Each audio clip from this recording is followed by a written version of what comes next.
Hello everyone, कैसे हैं आप सभी लोग। आज के इस वीडियो में हम फिजिक्स का एक काफ़ी इंपॉर्टेंट टॉपिक डिस्कस करने वाले हैं जिसका नाम है हीट। हीट मतलब ऊष्मा। बहुत ही इंटरेस्टिंग टॉपिक है। बहुत ही सिंपल तरीके से हम इस टॉपिक को पढ़ने वाले। काफ़ी क्वेश्चंस एग्जाम के अंदर पूछे जाते हैं, तो अच्छे से फोकस होकर लेक्चर को देखिएगा।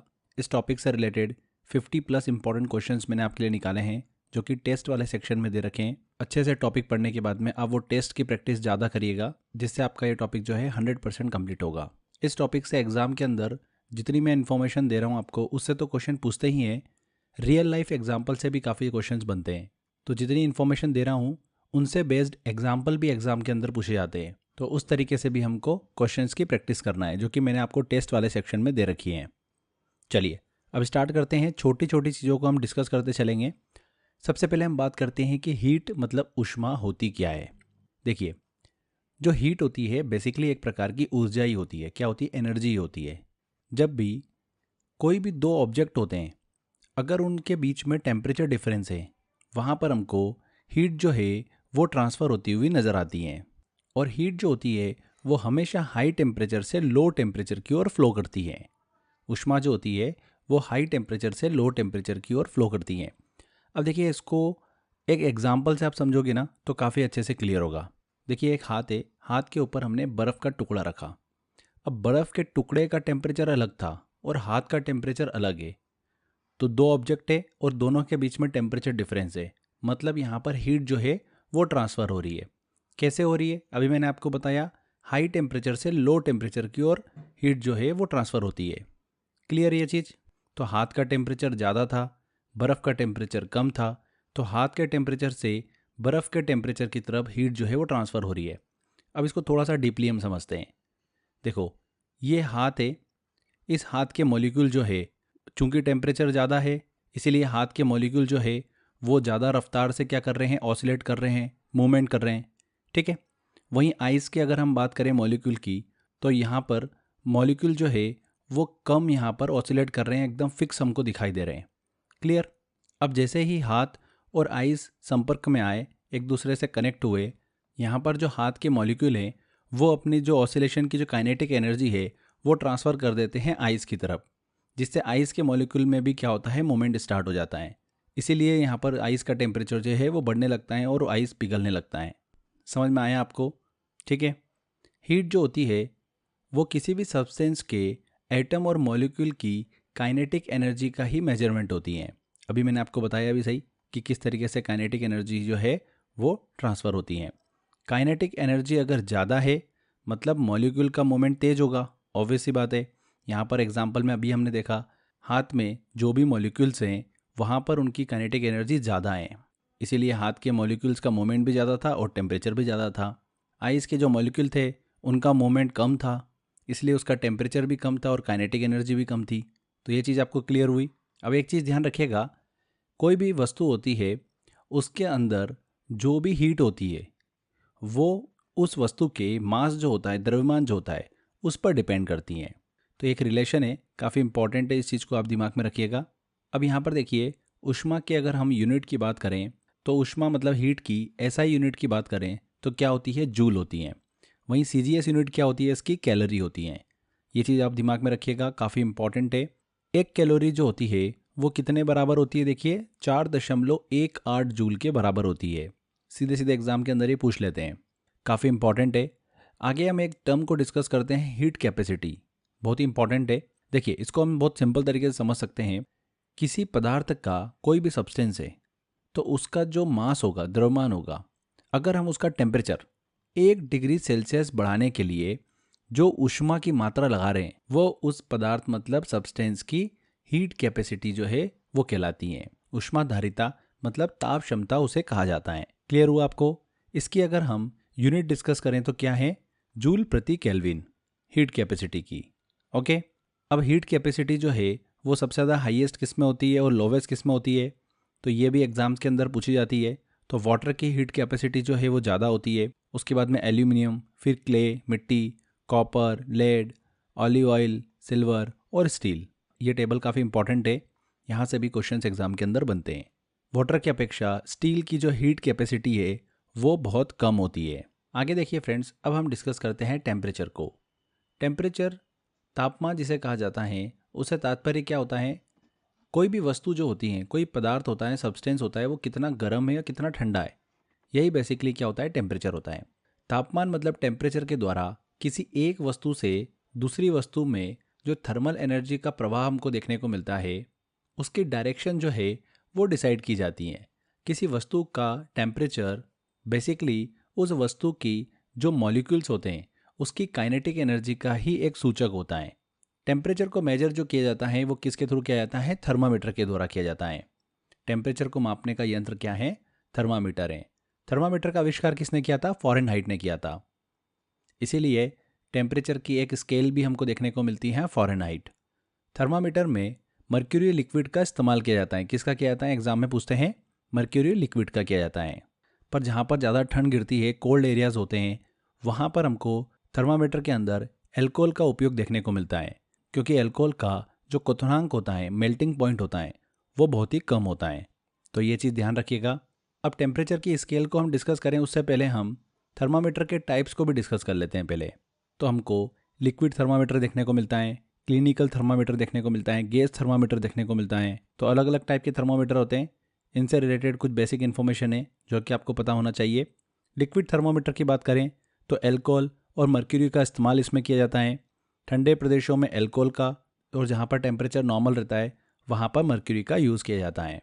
इस तरीके के थर्मामीटर के द्वारा टेम्परेचर का जो मापन किया जाता है वो -40 डिग्री सेल्सियस से 350 डिग्री सेल्सियस तक किया जाता है। ओके, इसके बाद हम बात करते हैं क्लिनिकल थर्मामीटर की। ये भी काफ़ी इंपॉर्टेंट है, एग्जाम में क्वेश्चन पूछा गया था। इसका जो यूज़ है वो मनुष्य के तापमान के मापन के लिए किया जाता है। इस थर्मामीटर के द्वारा जो टेम्परेचर का मापन किया जाता है वो है 35 डिग्री सेल्सियस से 43 डिग्री सेल्सियस, 35 डिग्री सेल्सियस से 43 डिग्री सेल्सियस तक। नेक्स्ट हम बात करते हैं गैस थर्मोमीटर की। तो हाइड्रोजन और नाइट्रोजन गैस का इसमें इस्तेमाल किया जाता है, और टेम्परेचर का यहाँ पर जो मापन होता है वो हाइड्रोजन द्वारा 500 डिग्री सेल्सियस और नाइट्रोजन द्वारा 1500 डिग्री सेल्सियस तक देखने को मिलता है। ठीक है, इसके बाद हम बात करते हैं थर्मोकपल की। तो ये एक सेंसर यंत्र है जिसका उपयोग तापमान मापने के लिए किया जाता है। इसमें हर एक एंड पॉइंट पर, प्रत्येक छोर पर अलग अलग धातुओं के 2 तार जुड़े होते हैं, और ये सीवेक प्रभाव पर डिपेंड करता है। और ये थर्मोमीटर जो है सीबेक प्रभाव पर आधारित होता है। अब हमको समझना पड़ेगा कि सीबेक प्रभाव क्या है, तो चलिए इसको हम पहले क्लियर कर लेते हैं। देखिए, सीबेक प्रभाव क्या है? कोई भी 2 अलग अलग टाइप की धातु है, मेटल है, उनके तारों के सिरों को जोड़कर अगर हम क्लोज्ड सर्किट एक बनाते हैं, मेटल ए है और एक है मेटल बी, इन दोनों मेटल के तारों को आपस में जोड़कर हमने एक क्या बना लिया? क्लोज्ड सर्किट बना लिया। इन तारों के जो सिरों के जॉइंट हैं वहाँ पर हमने अलग अलग टेम्परेचर जो है वो हम क्रिएट करते हैं। जंक्शन ए और जंक्शन 2, जंक्शन ए पर हमने हॉट टेम्परेचर क्रिएट किया, जंक्शन 2 पर हमने कोल्ड टेम्परेचर जो है वो क्रिएट किया। तो ऐसा करने पर हमको क्या देखने को मिलता है कि जो सर्किट है, परिपथ है, उसके अंदर करंट जो है वो फ्लो होने लगता है। ऐसा क्यों देखने को मिलता है? क्योंकि टेम्परेचर डिफरेंस के कारण इनके बीच में वोल्टेज डिफरेंस जो है वो उत्पन्न हो जाता है। इसी को ही सीबेक प्रभाव जो है वो कहा जाता है। सीबेक इफेक्ट जो है वो इसी को कहा जाता है। समझ में आया आपको? बहुत ही सिंपल कॉन्सेप्ट है। इसी कॉन्सेप्ट पे बेस्ड होता है थर्मोकपल थर्मामीटर। जल्दी से मैं आपको एक बार बता देता हूँ। 1821 में जर्मन भौतिकी वैज्ञानिक थे थॉमस सीबेक। उन्होंने क्या देखा कि जब असमान मेटल से बनी 2 तारों को एक लूप बनाने के लिए हम 2 सिरों पर जोड़ते हैं, और यदि दोनों जंक्शनों को अलग अलग टेम्परेचर पर रखते हैं तो सर्किट में क्या होता है? एक वोल्टेज डिफरेंस जो है वो विकसित हो जाता है। इसी घटना को क्या बोला है? सीबेक प्रभाव बोला है, सीबेक इफेक्ट। क्लियर? आगे अब हम फ्रेंड्स बात करते हैं स्केल ऑफ थर्मामीटर की। अलग अलग स्केल हमको देखने को मिलती है, सेल्सियस, फ़ारेनहाइट, केल्विन, रोमर। तो ये अलग अलग पैमाने हैं, इनको हम डिस्कस करेंगे। थर्मामीटर में बेसिकली 2 पॉइंट हमको देखने को मिलते हैं, एक फ्रीजिंग पॉइंट और एक स्टीम पॉइंट। स्टीम पॉइंट वो होता है भाप बिंदु। ठीक है, ये वो पॉइंट होता है जहाँ पर ऑब्जेक्ट जो है वो स्टीम में परिवर्तित हो जाता है, भाप में परिवर्तित हो जाता है। फ्रीजिंग पॉइंट वो पॉइंट होता है जहाँ पर वस्तु जो होती है, कोई भी ऑब्जेक्ट होता है, वो जम जाता है। तो ये तो हमको नाम से क्लियर है। अब हम स्केल देखें तो सबसे पहले हम बात करते हैं सेल्सियस स्केल की। तो सेल्सियस पैमाने का आविष्कार जो है वो किसने किया था? सेल्सियस ने किया था। इसीलिए इस पैमाने का नाम जो है वो सेल्सियस रखा गया। सेल्सियस में जो फ्रीजिंग पॉइंट होता है वो क्या होता है? 0 डिग्री सेल्सियस होता है, और स्टीम पॉइंट जो होता है वो 100 डिग्री सेल्सियस होता है।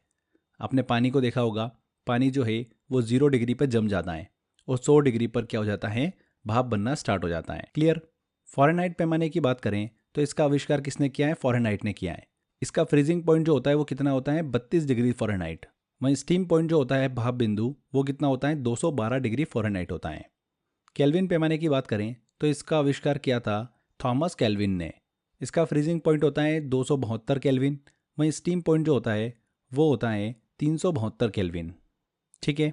एंड लास्ट में रोमर स्केल की बात करें तो इसका आविष्कार किया था ओले क्रिस्टेसन रोमर ने।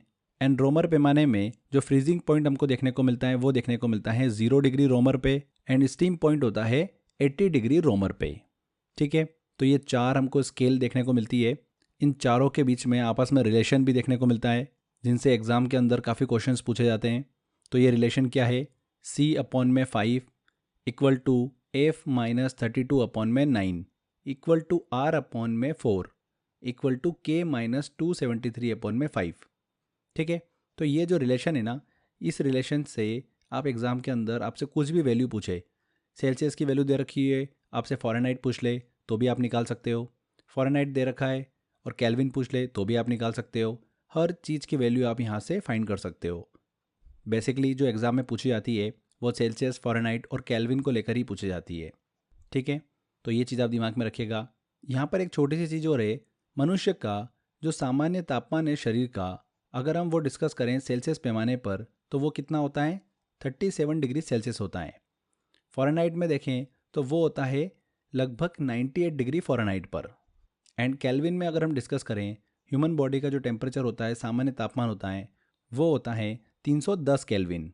एक और चीज़ यहाँ पर ध्यान रखिएगा, एग्ज़ाम में ऐसा भी पूछते हैं कि किस टेम्परेचर पर सेंटीग्रेड और फ़ारेनहाइट जो होते हैं वो दोनों बराबर होते हैं।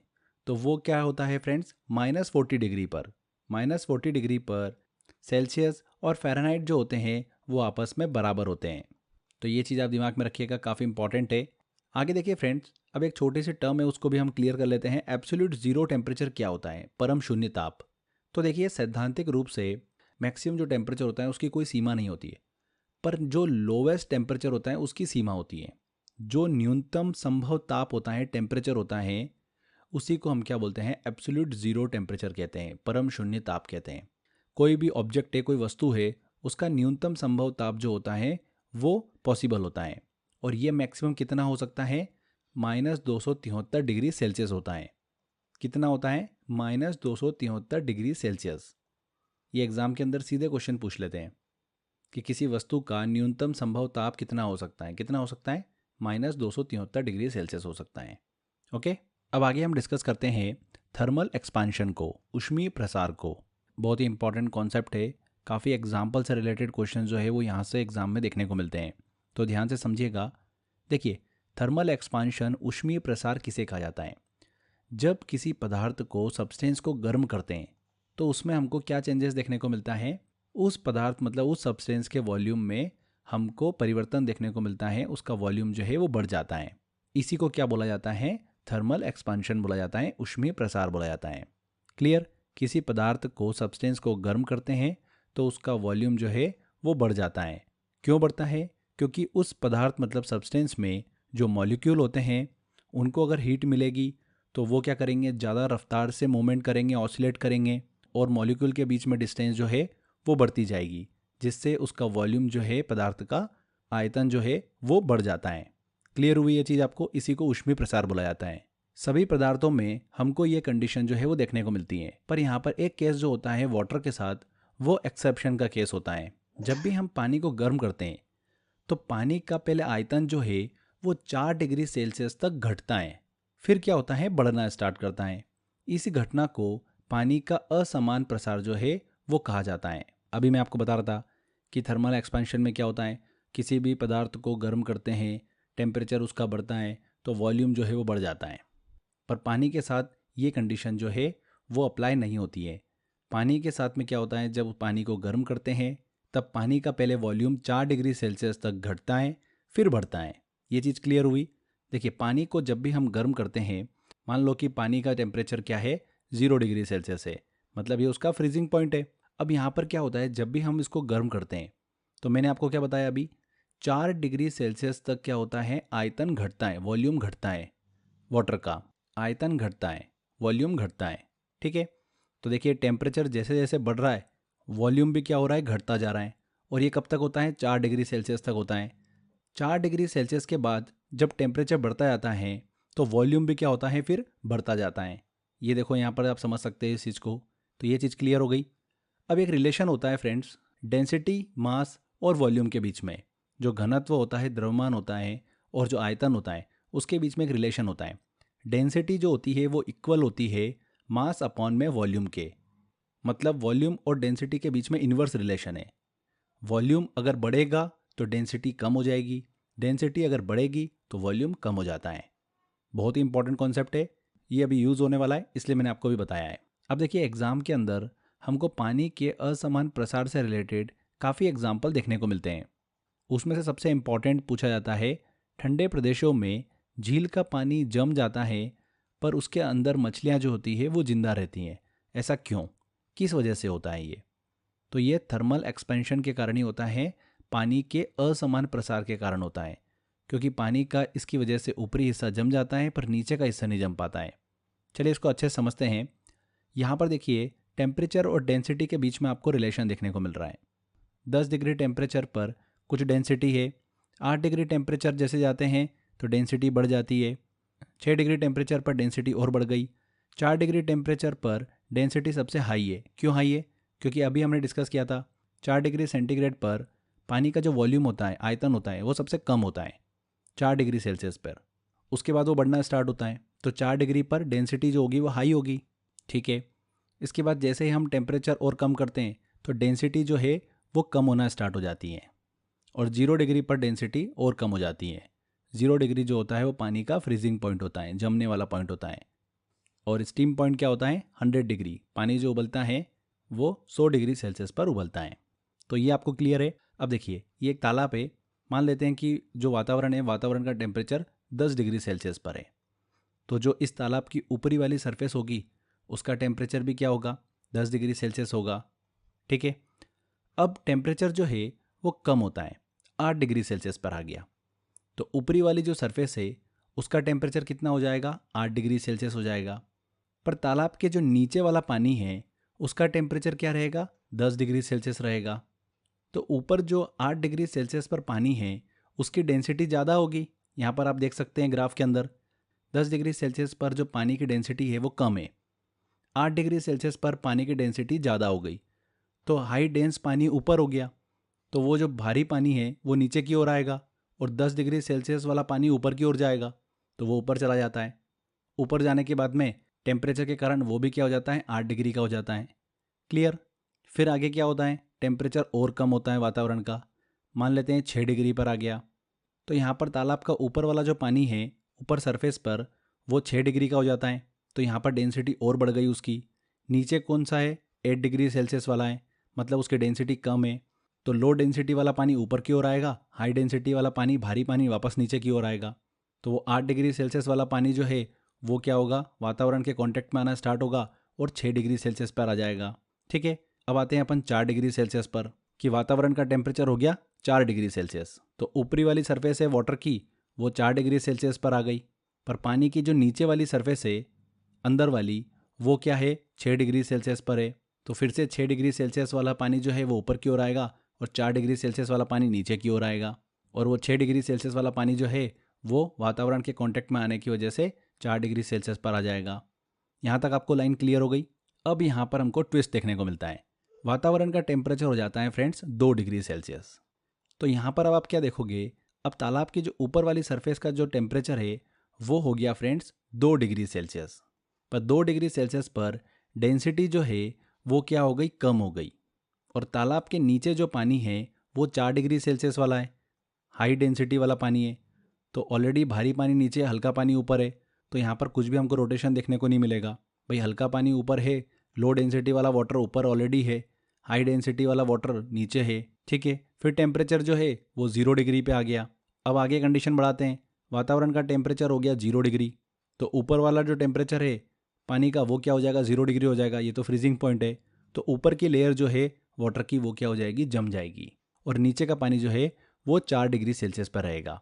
इसी वजह से ठंडे प्रदेशों की झीलों का पानी जो है वो जम जाता है, फिर भी उसके अंदर मछलियाँ जो है वो जीवित रहती हैं। यही वो कारण होता है। ठीक है, पानी का ऊपरी हिस्सा जम जाता है पर नीचे का हिस्सा नहीं जम पाता है, और ये अच्छा भी है, जीव जंतु जो है वो जीवित भी रहते हैं। ठीक है, आपको समझ में आया। अब यहाँ पर एक चीज़ और ध्यान रखिएगा, यहाँ पर जो आइस होती है ये ऊष्मा की बैड कंडक्टर होती हैं, मतलब अपने में से ऊष्मा को प्रवाहित नहीं होने देती हैं।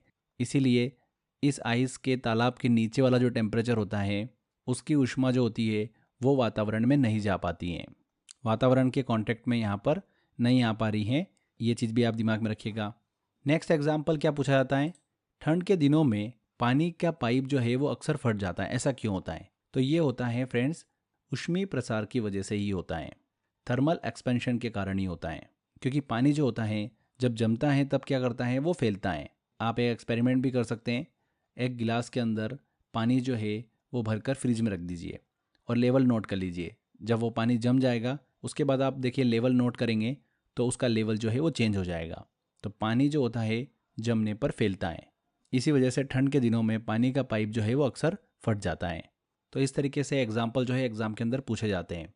थर्मल कॉन्ट्रैक्शन और एक्सपांशन के एग्जाम्पल भी एग्ज़ाम में पूछे जाते हैं। एक्सपांशन मतलब फैलना, कॉन्ट्रैक्शन मतलब सिकुड़ना। तो इसका काफ़ी अच्छा एग्जाम्पल है, रेल की पटरियों के मध्य एक छोटा सा स्थान जो है वो छोड़ा जाता है। क्यों छोड़ा जाता है? क्योंकि धातु जो होती है, भाई रेल की पटरी क्या है, आयरन की है। आयरन मतलब धातु, मेटल। तो मेटल जो होती है, धातु जो होती है वो गर्म होने पर फैलती है और ठंडे होने पर क्या होती हैं, संकुचित होती हैं। मतलब उसमें कॉन्ट्रैक्शन होता है, सिकुड़ती है, संकुचित होती है। इसीलिए भाई गर्मी के दिनों में अगर वो फैलती जाएगी तो पटरी एक दूसरे पर चढ़ जाएगी, अगर उनके बीच में गैप नहीं रखेंगे तो, जिससे एक्सीडेंट होने का खतरा बनेगा। इसीलिए पटरियों के बीच में हल्की सी गैप रखी जाती है कि गर्मी में अगर वो मेटल फैलती है तो उस एरिया को वो यूज़ कर ले, जिससे कि रेल दुर्घटना ना हो। तो रेल की पटरियों के मध्य एक छोटा सा स्थान छोड़ा जाता है क्योंकि धातु जो होती है वो गर्म होने पर फैलती हैं। एक एग्जाम्पल और है थर्मल एक्सपेंशन का, ऊष्मीय प्रसार का। जो एफिल टावर आपने नाम सुना होगा, वो गर्मियों में और लंबा हो जाता है। क्यों हो जाता है? क्योंकि वो हीट के कारण क्या होता है फ्रेंड्स, उसमें प्रसार हो जाता है, जिसकी वजह से एफिल टावर गर्मियों में लंबा हो जाता है। ये होता है थर्मल एक्सपेंशन के कारण। तो इस तरीके से एग्जाम्पल जो है ना, ये एग्जाम के अंदर पूछे जाते हैं। क्लियर हुआ आपको? अब आगे बात करते हैं ट्रांसमिशन ऑफ हीट की, ऊष्मा का स्थानांतरण, हीट ट्रांसफ़र। बहुत ही इंपॉर्टेंट कॉन्सेप्ट है ये भी, यहाँ से भी बहुत क्वेश्चंस पूछे जाते हैं। तो 3 प्रकार से हीट जो है वो ट्रांसफ़र होती हैं। ऊष्मा का जो स्थानांतरण होता है, ट्रांसफ़र होता है, वो 3 तरीके से होता है, कंडक्शन, कन्वेक्शन और रेडिएशन।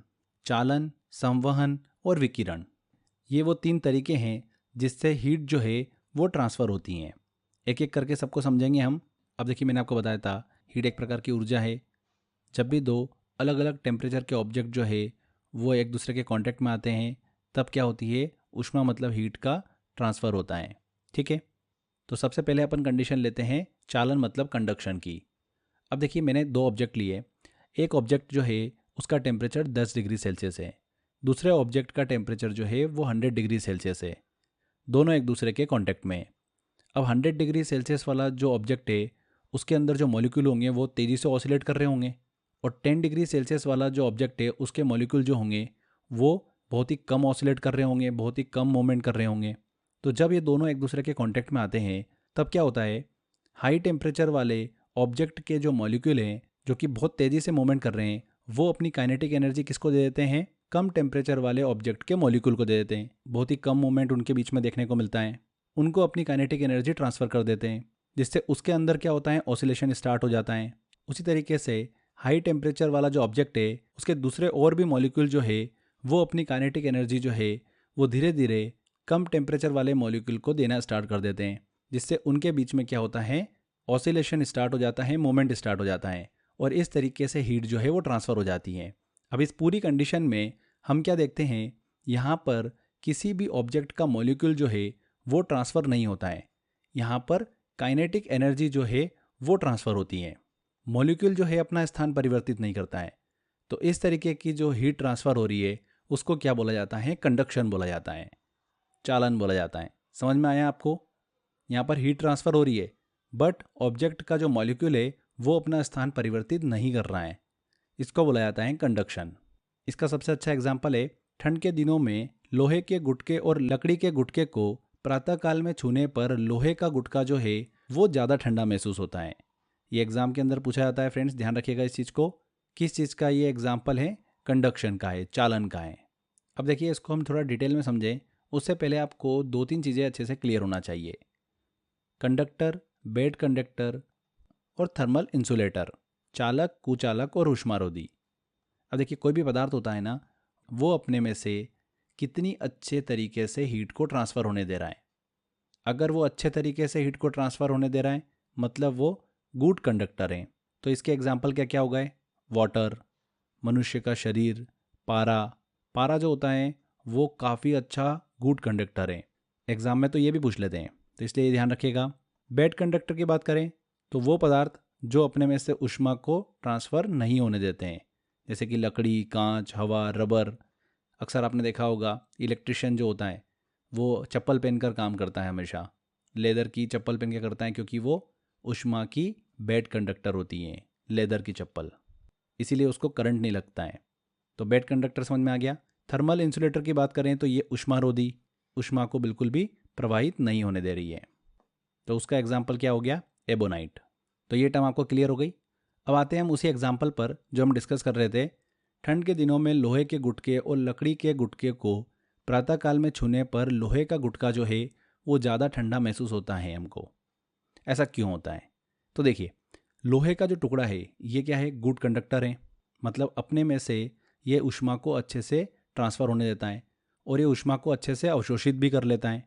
तो रात भर में ये क्या करता है? लोहे का गुटका अच्छे से ऊष्मा को अवशोषित कर लेता है और ठंडा हो जाता है, मतलब लो टेम्परेचर पर चला जाता है।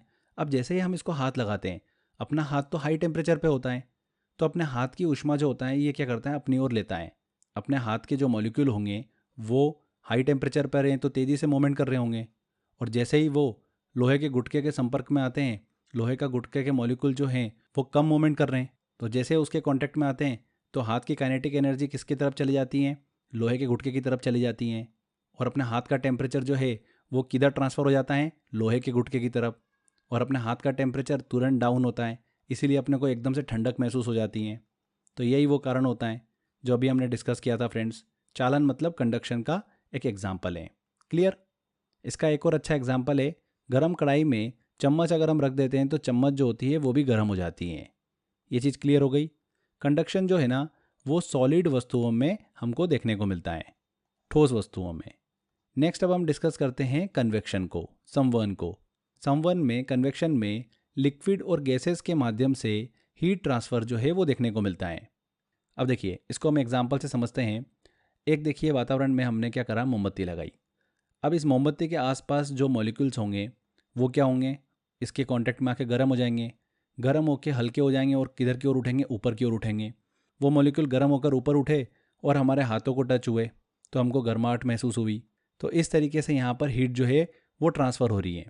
अभी हमने डिस्कस किया लिक्विड और गैसेस के माध्यम से यहाँ पर हीट जो है वो ट्रांसफ़र होती हुई दिखती है कन्वेक्शन के अंदर। सबसे खास बात तो ये कि जब हीट ट्रांसफ़र हो रही है और यहाँ पर मॉलिक्यूल जो है वो अपना स्थान भी चेंज कर रहा है। कंडक्शन में क्या हो रहा था? मॉलिक्यूल अपना स्थान चेंज नहीं कर रहा था, बट कन्वेक्शन के अंदर मॉलिक्यूल जो होता है वो अपना स्थान भी चेंज कर रहा है। मोमबत्ती के आसपास के जो मॉलिक्यूल्स थे वो गर्म होकर हल्के होकर ऊपर उठे और अपने हाथों तक पहुँचे और हमको गर्माहट जो है वो महसूस हुई। तो इस तरीके से हीट का ट्रांसफ़र होना क्या कहलाता है? संवहन कहलाता है, कन्वेक्शन कहलाता है। क्लियर हुआ आपको? काफ़ी इंपॉर्टेंट है कॉन्सेप्ट ये। इसका सबसे अच्छा एग्जाम्पल है पानी का उबलना। रेफ्रिजरेटर में फ्रीज़र पेटी का जो है वो ऊपर रखना। रेफ्रिजरेटर में फ्रीज़र को ऊपर इसलिए रखा जाता है क्योंकि नीचे की जो गर्म हवा होती है वो जैसे ही ऊपर की ओर उठेगी, फ्रीज़र की वजह से ठंडी होकर वापस से क्या आ जाएगी? नीचे आ जाएगी। फिर कोई गर्म हवा होगी वो हल्की होकर ऊपर उठेगी, फ्रीज़र के कांटेक्ट में आएगी, ठंडी होकर वापस नीचे आ जाएगी। इसीलिए रेफ्रिजरेटर में फ्रीज़र पेटिका को ऊपर की ओर रखा जाता है। ठीक है, तो ये कन्वेक्शन संवहन का सबसे अच्छा एग्जाम्पल। सीधे सीधे एग्जाम के अंदर पूछते हैं, इसलिए ध्यान रखिएगा। नेक्स्ट अब हम बात करते हैं रेडिएशन की, विकिरण की।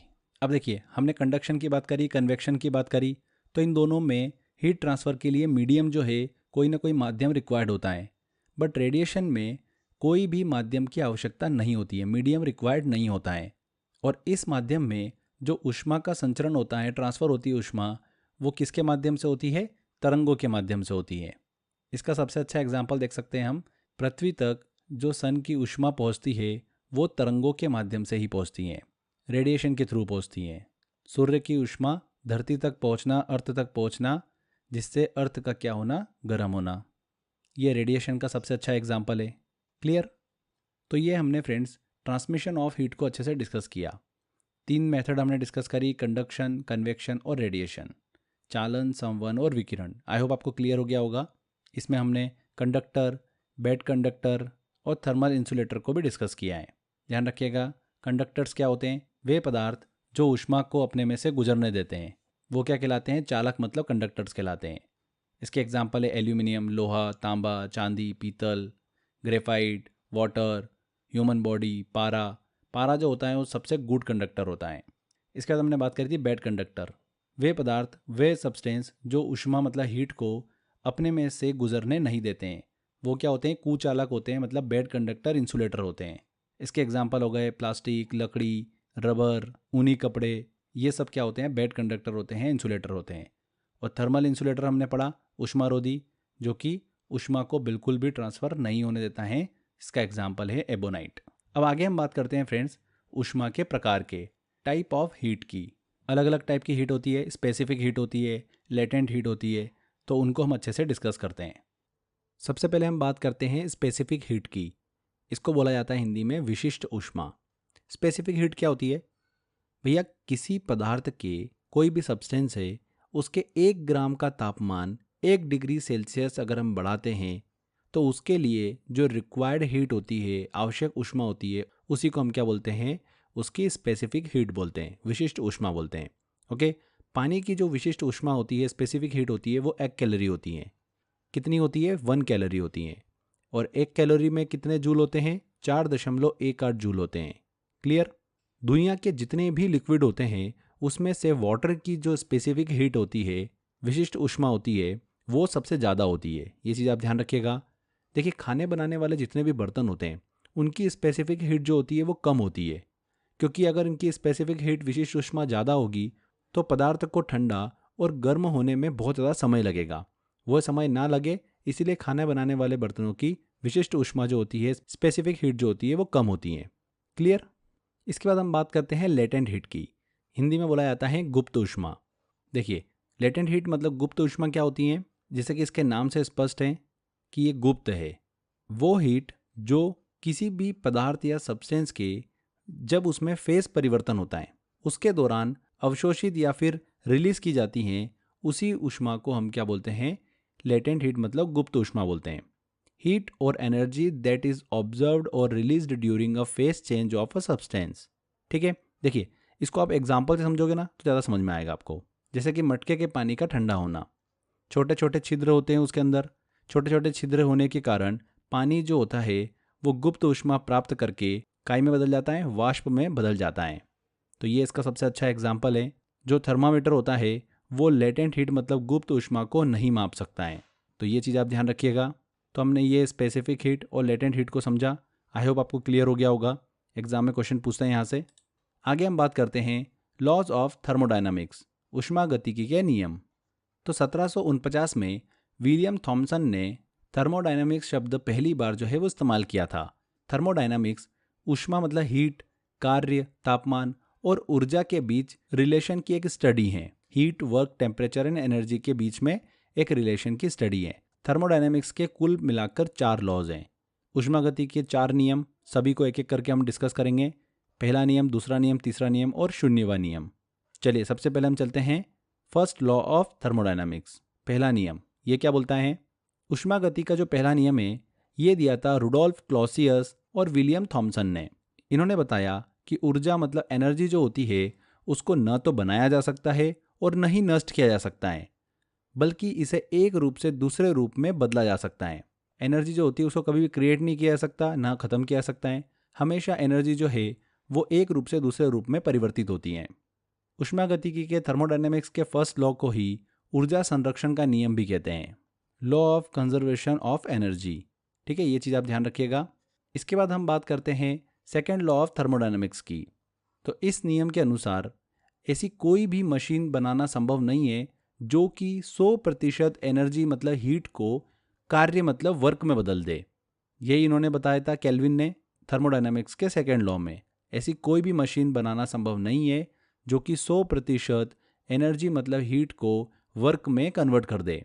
इसके अलावा सेकेंड लॉ के अंदर हमको सेल्सियस का स्टेटमेंट भी देखने को मिलता है, वो भी हम समझ लेते हैं। इन्होंने बताया था कि ऊष्मा हमेशा गर्म सतह से ठंडी सतह की ओर बिना किसी बाहरी सहायता से पहुंची जा सकती है, परंतु ऊष्मा जो होती है, हीट जो होती है, वो ठंडी सतह से गर्म सतह की ओर बिना किसी बाहरी सहायता से नहीं पहुंचाई जा सकती। तो ये सेल्सियस का स्टेटमेंट था जो कि ऊष्मागतिकी का दूसरे नियम के अंतर्गत हमको देखने को मिलता है। क्लियर हुआ? आगे बात करते हैं अब हम थर्ड लॉ ऑफ थर्मोडायनेमिक्स की। इस लॉ को लॉ ऑफ एंट्रोपी भी कहा जाता है। ऊष्मागतिकी का तृतीय नियम क्या बोलता है कि परम शून्य ताप जो होता है 0 डिग्री केल्विन, इस पर एक पूर्ण क्रिस्टलीय पदार्थ की जो एंट्रोपी होती है वो हमेशा 0 होती है। परम शून्य ताप मतलब absolute zero temperature. Absolute zero temperature पर एक पूर्ण क्रिस्टलीय पदार्थ की एंट्रोपी सदैव क्या होती है? शून्य होती है। बस ये ध्यान रखिएगा कि थर्मोडायनेमिक्स के थर्ड लॉ को लॉ ऑफ एंट्रोपी भी कहा जाता है। सीधे सीधे एग्जाम में पूछते हैं ये, इसलिए ध्यान रखिएगा। नेक्स्ट अब हम बात करते हैं ऊष्मागतिकी का शून्यवां नियम, 0th लॉ ऑफ थर्मोडायनामिक्स। बहुत ही इंपॉर्टेंट है और बहुत क्वेश्चन यहाँ से पूछे जाते हैं। ये जो शून्यवां नियम है, इसका प्रतिपादन किसने किया है? राल्फ एच फाउलर ने किया है। क्या बोलता है शून्यवां नियम? देखिए, यदि दो पिंड, दो ऑब्जेक्ट अगर किसी तीसरे ऑब्जेक्ट के साथ में थर्मल इक्विलिब्रियम मतलब ऊष्मीय संतुलन की कंडीशन में हैं, तो वो दोनों ऑब्जेक्ट भी एक दूसरे के साथ थर्मल इक्विलिब्रियम में होते हैं, मतलब संतुलन में होते हैं। इसको डायग्राम से समझते हैं। बी और सी नाम के दो ऑब्जेक्ट हैं। बी ए के साथ में थर्मल इक्विलिब्रियम की कंडीशन पर है, सी ए के साथ में थर्मल इक्विलिब्रियम की कंडीशन पर है, तो बी और सी भी दोनों एक दूसरे के साथ संतुलन की कंडीशन में होंगे, मतलब दोनों एक दूसरे के साथ थर्मल इक्विलिब्रियम मतलब ऊष्मीय संतुलन में होंगे। यही है ऊष्मागतिकी का शून्यवां नियम मतलब 0th लॉ ऑफ थर्मोडायनेमिक्स। जब दो बॉडी को थर्मोडायनेमिक सिस्टम में थर्मल इक्विलिब्रियम की कंडीशन में रखते हैं, तो उस सिस्टम में जब कोई तीसरी बॉडी को लेकर अगर हम जाएं, तो तीनों का तापमान क्या होगा? समान होगा, यानी वो एक दूसरे के साथ थर्मल इक्विलिब्रियम ऊष्मीय संतुलन की कंडीशन में होंगे। क्लियर हुआ? ये नियम जो है मोशन ऑफ टेम्परेचर भी बताता है, ये चीज़ भी आप ध्यान रखिएगा। तो ये हमने थर्मोडायनेमिक्स के सभी लॉ को डिस्कस किया, 1, 2, 3 और 0। आगे देखिए, कुछ इंपॉर्टेंट टर्म्स को भी हम डिस्कस करते हैं जिनसे क्वेश्चंस बन जाते हैं, जैसे कि ट्रिपल पॉइंट क्या होता है, त्रिक बिंदु क्या होता है, फ्रीजिंग मेल्टिंग पॉइंट क्या होते हैं, बॉइलिंग पॉइंट क्या होता है, ड्यू पॉइंट टेम्परेचर क्या होता है, ऊष्मामिति क्या होती है, एंड लास्ट में मेयर्स फार्मूला को भी हम डिस्कस करेंगे। तो चलिए एक एक करके समझते हैं। सबसे पहले हम बात करते हैं ट्रिपल पॉइंट की, त्रिक बिंदु की। क्या होता है त्रिक बिंदु? ऐसा तापमान और दबाव जिस पर कोई पदार्थ की तीनों अवस्थाएं जो होती है, ठोस, तरल और वाष्प, सॉलिड, लिक्विड और गैस, ये एक साथ संतुलन में रहते हैं, यानी थर्मोडायनामिक इक्विलिब्रियम में रहते हैं। उसी पॉइंट को हम क्या बोलते हैं? त्रिक बिंदु कहते हैं, ट्रिपल पॉइंट कहते हैं। ठीक है, इसके बाद हम बात करते हैं फ्रीजिंग और मेल्टिंग पॉइंट की। हिमांक और गलनांक क्या होता है? देखिए, हिमांक क्या होता है? वह नियत ताप जिस पर कोई द्रव जम जाता है, उसी को क्या बोलते हैं हम? हिमांक मतलब फ्रीजिंग पॉइंट बोलते हैं। और वहीं मेल्टिंग पॉइंट की बात करें, गलनांक की बात करें, तो वह तापमान जिस पर कोई पदार्थ या सामग्री अपनी अवस्था को ठोस मतलब सॉलिड से लिक्विड में बदल लेती है, उसी को हम क्या बोलते हैं? गलनांक बोलते हैं, मतलब मेल्टिंग पॉइंट बोलते हैं। क्लियर? नेक्स्ट अब हम बात करते हैं बॉइलिंग पॉइंट की, मतलब क्वथनांक। ये वो टेम्परेचर का पॉइंट होता है जिस पर कोई भी सामग्री अपनी अवस्था को लिक्विड से गैस में परिवर्तित कर देती हैं, उसी को हम क्या बोलते हैं? बॉइलिंग पॉइंट बोलते हैं, मतलब क्वथनांक बोलते हैं। क्लियर? नेक्स्ट अब हम बात करते हैं ड्यू पॉइंट की। ड्यू पॉइंट टेम्परेचर क्या होता है? ओस बिंदु तापमान। तो जिस तापमान पर जो जलवाष्प होती है, वाटर वेपर जो होती है, वो वाटर में कन्वर्ट हो जाती हैं, उसी को हम क्या बोलते हैं? ड्यू पॉइंट टेम्परेचर बोलते हैं, ओस बिंदु तापमान बोलते हैं। इसके बाद देखिए, जो अभी हमने स्पेसिफिक हीट के बारे में पढ़ा था, उससे रिलेटेड कुछ और इन्फॉर्मेशन है जो कि एग्जाम में पूछी जाती है, ये भी आप ध्यान रखिएगा। हमने पढ़ा था कि किसी पदार्थ के 1 ग्राम का तापमान 1 डिग्री सेल्सियस बढ़ाने के लिए जो आवश्यक ऊष्मा होती है, हीट होती है, उसी को हम क्या बोलते हैं? स्पेसिफिक हीट मतलब विशिष्ट ऊष्मा बोलते हैं। ठीक है, इसको डिनोट किया जाता है C से। तो इसका एक फॉर्मूला है जिससे कि एग्जाम के अंदर न्यूमेरिकल पूछे जाते हैं। C = Q अपॉन में m डेल्टा T।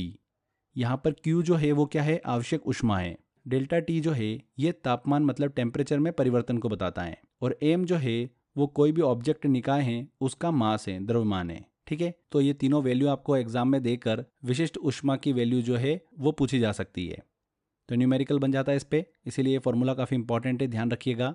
आगे देखिए, थर्मोस्टेट एक टर्म आती है, उसको भी हम डिस्कस करते हैं। थर्मोस्टेट मतलब एक समान तापमान बनाए रखना। थर्मोस्टेट का यूज़ जो है अक्सर हमको घरों में देखने को मिलता है। घर में हीटिंग सिस्टम जो होते हैं उनको आवश्यकता अनुसार चालू या बंद कर देता है। थर्मोस्टेट जो होता है वो क्या करता है, हवा के तापमान को महसूस करके काम करता है। तो एक प्रकार का यंत्र है जो कि एक समान तापमान बनाए रखने में मदद करता है। ठीक है, आगे देखिए फ्रेंड्स, अब हम बात करते हैं जूल का तापन नियम की। इंपॉर्टेंट है, इस नियम का जो फॉर्मूला है उस पर बेस्ड न्यूमेरिकल एग्जाम में पूछे जाते हैं। तो ये जो तापन का नियम है, ये देखिए ऊष्मा मतलब हीट, करंट, रेजिस्टेंस और टाइम के बीच में एक रिलेशन बताता है। H equal to I square R T. यहाँ पर H जो है ये हीट है, ऊष्मा है। I जो है विद्युत धारा मतलब करंट है। R रेजिस्टेंस है, प्रतिरोध। और T है यहाँ पर समय। तो इस फॉर्मूले पे बेस्ड न्यूमेरिकल जो है एग्जाम के अंदर पूछे जाते हैं, इसलिए इंपॉर्टेंट है, ध्यान रखिएगा। आगे देखिए, मेयर्स फार्मूले को हम डिस्कस करते हैं। एग्जाम के अंदर सीधे सीधे ये फार्मूला पूछा जाता है, इस पे बेस्ड न्यूमेरिकल भी पूछे जाते हैं। तो क्या है देखिए, काफ़ी इंपॉर्टेंट फार्मूला है। निश्चित दाब मतलब कांस्टेंट प्रेशर पर जो विशेष ऊष्मा होती है, स्पेसिफिक हीट होती है, जो कि है Cp, और निश्चित आयतन पर जो विशेष ऊष्मा होती है, स्पेसिफिक हीट होती है, जो कि हो गई Cv, इनके बीच में हमको एक रिलेशन देखने को मिलता है, Cp minus Cv equal to R। बहुत ही इंपॉर्टेंट फार्मूला है, सीधे सीधे एग्जाम के अंदर पूछा जाता है। देखिए, इसको ड्राइव करने के लिए बहुत लंबी मेथड होती है, एग्जाम में वो मेथड नहीं पूछी जाती है आपसे, सीधे फार्मूला पूछा जाता है, इसीलिए हम टू द पॉइंट वो डिस्कस कर रहे हैं। अगर कांस्टेंट प्रेशर पर स्पेसिफिक हीट जो है वो क्या है, Cp है, और कांस्टेंट वॉल्यूम पर जो स्पेसिफिक हीट है वो अगर Cv है, तो Cp minus Cv equal to होगा R। R यहाँ पर डिनोट होता है गैस कांस्टेंट के लिए। ठीक है, तो Cp minus Cv equal to R, यही है मेयर्स फार्मूला। R जो होता है ये हमेशा स्थिर होता है, एक गैस कांस्टेंट है। ठीक है, तो इस पे बेस्ड न्यूमेरिकल एग्जाम में पूछे जाते हैं, ये फॉर्मूला ही सीधे एग्जाम में पूछ लेते हैं, इसलिए आप दिमाग में रखिएगा। अगर हम मेयर्स फार्मूले को डिटेल में पढ़ना चाहें तो 1-2 घंटे में हम इसको समझ सकते हैं, बट इतना डीप में एग्जाम में क्वेश्चन पूछते भी नहीं है, सीधे फार्मूला बेस्ड क्वेश्चन पूछ लेते हैं, इसलिए हम उसी को दिमाग में रख रहे हैं। क्लियर?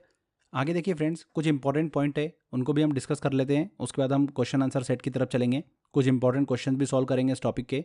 देखिए, पहला पॉइंट है, प्रेशर कुकर में चावल जल्दी पकता है, ऐसा क्यों? तो ऐसा क्यों होता है? देखिए, प्रेशर कुकर को जब हम हीट देते हैं तब उसके अंदर का प्रेशर जो होता है वो बढ़ जाता है। प्रेशर बढ़ने से क्या होता है, जो उसके अंदर पानी है उसका बॉइलिंग पॉइंट इंक्रीज हो जाता है, मतलब क्वथनांक जो होता है उसका इंक्रीज हो जाता है, जिसकी वजह से प्रेशर कुकर में चावल जो होता है वो जल्दी पक जाता है। क्लियर हुआ? ये सीधे सीधे एग्जाम के अंदर पूछ लेते हैं। सेकंड स्टेटमेंट एग्जाम के अंदर ऐसा पूछते हैं कि सफ़ेद कपड़े काले कपड़े की तुलना में ठंडे होते हैं, ऐसा क्यों? तो ऐसा क्यों होता है? सफ़ेद कपड़े जो होते हैं वो क्या करते हैं, हीट को परावर्तित कर देते हैं, रिफ्लेक्ट कर देते हैं, जबकि काले कपड़े जो होते हैं वो हीट को ऑब्जर्व कर लेते हैं। इसीलिए सफ़ेद कपड़े काले कपड़ों की तुलना में ठंडे हमको महसूस होते हैं। तो ये कुछ बेसिक चीज़ें एग्जाम के अंदर पूछी जाती है। देखिए, जितनी इन्फॉर्मेशन मैंने आपको बताई है ना, ये बहुत ही इंपॉर्टेंट है, इनसे तो क्वेश्चन बनते ही बनते हैं, रियल लाइफ के एग्जाम्पल भी पूछे जा सकते हैं। तो आपको क्या एग्जाम में पूछ रहे हैं उसको एकदम अच्छे से समझ कर आंसर टिक करना होगा। जितनी मैंने आपको इन्फॉर्मेशन दी, अगर आप ध्यान से समझोगे तो ये कॉन्सेप्ट यूज़ कर सकते हो क्वेश्चन में। मैंने बहुत सारे क्वेश्चन जो है आपको मॉक टेस्ट में दे रखे हैं, जब आप हीट वाला मॉक टेस्ट लगाओगे तब आपको कुछ अलग टाइप के क्वेश्चंस भी देखने को मिलेंगे। तो उनसे घबराना नहीं है हमको, उसकी प्रैक्टिस करना है बार बार, जिससे कि आपके वो कॉन्सेप्ट जो है वो अच्छे से मजबूत होंगे। क्लियर? अब कुछ क्वेश्चंस लेते हैं, देखिए इस टॉपिक के कैसे एग्जाम के अंदर पूछे आते हैं, इसका आपको आइडिया लगेगा। देखिए, पहला क्वेश्चन है, 1931 में ऊष्मागतिकी का शून्यवां नियम शब्द किसने दिया था, जो यह बताता है कि जब दो निकाय किसी तीसरे निकाय के साथ एक इक्विलिब्रियम मतलब साम्य में होते हैं तो वे आपस में भी इक्विलिब्रियम मतलब साम्य की कंडीशन में होते हैं। यही बोलता है हमारा शून्यवां नियम। अभी लेटेस्ट एग्जाम में पूछा गया था ये क्वेश्चन। तो किसने दिया था ये नियम? राउफ एच फाउलर ने। D answer. त्रिक बिंदु को किस प्रकार परिभाषित किया जा सकता है? तो त्रिक बिंदु क्या होता है, मैंने आपको बताया था, वह तापमान और दाब की स्थिति जिसके तहत किसी पदार्थ के गैसीय, द्रव और ठोस जो तीनों स्टेट होती है वो साम्य अवस्था में मौजूद हो सकते हैं। इस पॉइंट पर मतलब ऐसा पॉइंट जिस पर कोई पदार्थ जो होता है वो द्रव अवस्था में भी हो सकता है, गैस अवस्था में भी हो सकता है और ठोस अवस्था में भी हो सकता है। उसी को बोलते हैं हम त्रिक बिंदु, ट्रिपल पॉइंट। तो यहाँ पर डी आंसर बिल्कुल सही होगा।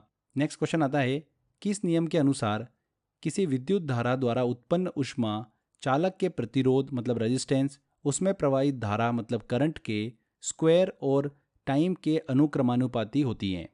तो मैंने आपको बताया था फ्रेंड्स, जूल का तापीय नियम, उसमें हमने डिस्कस करा था H=I²RT, डिस्कस किया था ना। बहुत ही इंपॉर्टेंट है ये, इस तरीके से एग्जाम के अंदर देखिए क्वेश्चन पूछे जाते हैं। तो ये जूल का नियम है, डी आंसर। अगला क्वेश्चन आता है, निम्नलिखित में से किन तरीकों द्वारा ऊष्मा स्थानांतरण मतलब हीट जो ट्रांसफर हो रही है उसके लिए मीडियम की आवश्यकता नहीं होती है? तो चालन, संवहन, कन्वेक्शन, इनमें हमने बात करी थी तो मीडियम की आवश्यकता हो रही थी, बट रेडिएशन मतलब विकिरण में मीडियम की आवश्यकता नहीं होती है। तो डी आंसर बिल्कुल सही होगा। अगला आता है क्वेश्चन, फ़ारेनहाइट पैमाने पर भाप बिंदु क्या होता है? फ़ारेनहाइट पैमाने पर जो स्टीम पॉइंट होता है वो क्या होता है? वो कितना होता है? 212 डिग्री फ़ारेनहाइट होता है। मैंने आपको बताया था फ्रेंड्स, सेल्सियस के अंदर जो स्टीम पॉइंट होता है वो 100 डिग्री सेल्सियस होता है। केल्विन पैमाने पर कितना होता है? 372 केल्विन होता है। फ़ारेनहाइट पैमाने पर स्टीम पॉइंट जो होता है भाप बिंदु वो कितना होता है? 212 डिग्री फ़ारेनहाइट होता है। तो यहाँ पर वही पूछा जा रहा है, सी आंसर बिल्कुल सही होगा। जितनी इन्फॉर्मेशन मैंने आपको दी है ना इस वीडियो में, हर एक लाइन से एग्जाम के अंदर क्वेश्चन बन चुका है। इसलिए आप ऐसा मत सोचना कि ये इन्फॉर्मेशन सर ने ऐसे ही समझाने के लिए बता दी है, क्वेश्चन नहीं पूछेंगे। हर एक पॉइंट से क्वेश्चन आपसे पूछ सकते हैं, ठीक है? तो अच्छे से फोकस्ड होकर हमको सारा लेक्चर जो है वो कंप्लीट करना है। नेक्स्ट क्वेश्चन है, फिल इन द ब्लैंक्स दिया है हमको, किस में ऊष्मा एक गर्म पदार्थ से ठंडे पदार्थ में ऊर्जा स्थानांतरण का एक प्रकार है? तो ऊष्मागतिकी, थर्मोडायनेमिक्स में ऊष्मा जो होती है, हीट जो होती है, एक गर्म पदार्थ से ठंडे पदार्थ में ऊर्जा स्थानांतरण का एक प्रकार होती है। C answer. Filling the blanks दिया हुआ है, विस्तार के कारण एफिल टावर गर्मियों में अधिक लंबा हो जाता है। तो तापीय विस्तार के कारण एफिल टावर जो होता है वो गर्मियों में अधिक लंबा हो जाता है। A answer. थर्मल एक्सपेंशन के कारण, ऊष्मीय प्रसार, तापीय प्रसार को हमने अच्छे से डिस्कस किया था। हमने एग्जाम्पल डिस्कस करे थे, फिश वाला एग्जाम्पल लिया था कि ठंडे प्रदेशों में तालाबों में फिश जो होती है वो जिंदा होती है, वो हमने एग्जाम्पल डिस्कस किया था। ठंड के दिनों में पानी के पाइप जो हैं अक्सर फट जाते हैं, हमने एग्जाम्पल देखा था। तो बस, और उसी में हमने एफिल टावर वाला एग्जाम्पल भी डिस्कस किया था। तो ये देखिए एग्जाम के अंदर पूछा गया, थर्मल एक्सपेंशन के कारण होता है ये। नेक्स्ट आता है क्वेश्चन, किसी वस्तु का ताप किसका सूचक होता है? किसी वस्तु का ताप जो होता है उस वस्तु के जो मॉलिक्यूल्स हैं उसकी एवरेज काइनेटिक एनर्जी का ही तो माप होता है, उसी का तो सूचक होता है। तो डी आंसर। निम्नलिखित तापमापियों में से किसे पायरोमीटर कहा जाता है? किसे कहा जाता है? विकिरण तापमापी को पायरोमीटर के नाम से जाना जाता है। अत्यधिक ऊंचे और दूर स्थित वस्तुओं जैसे कि सूर्य, इनका तापमान मापने के लिए पायरोमीटर का उपयोग किया जाता है। इसमें टेम्परेचर का जो मापन होता है वो 800 डिग्री सेल्सियस से ऊपर होता है। इंस्ट्रूमेंट वाले लेक्चर में भी हमने इसको डिस्कस किया था। बी आंसर यहाँ पर सही होगा, विकिरण तापमापी। केल्विन मान से मानव शरीर का सामान्य ताप होता है। तो केल्विन में अगर बात करें तो कितना होता है? 310 होता है, 310 केल्विन। सेल्सियस में पूछे तो 37 डिग्री सेल्सियस, फ़ारेनहाइट में पूछे तो 98 फ़ारेनहाइट। तो ये चीज़ ध्यान रखिएगा। कौन सा तापमान सेंटीग्रेड और फ़ारेनहाइट दोनों मापक्रमों में एक समान होता है? तो -40 डिग्री, डी आंसर। न्यूनतम संभव ताप है, न्यूनतम संभव ताप कितना है? -273 डिग्री सेल्सियस। मैक्सिमम कितना भी हो सकता है, उसकी कोई लिमिट नहीं है, पर न्यूनतम संभव ताप एक निश्चित है, -273 डिग्री सेल्सियस। A answer. तो इस तरीके से फ्रेंड्स एग्जाम के अंदर क्वेश्चन पूछे जाते हैं। मैंने बहुत सारे क्वेश्चंस निकाले हैं इस टॉपिक के, मॉक टेस्ट में आपको मिल जाएंगे। अच्छे से उनकी बार बार प्रैक्टिस करिए। 101% इस टॉपिक से एग्जाम में आपका क्वेश्चन बिल्कुल सही होगा। तो मेहनत करते रहिए, लगे रहिए, आपको सफलता अवश्य मिलेगी।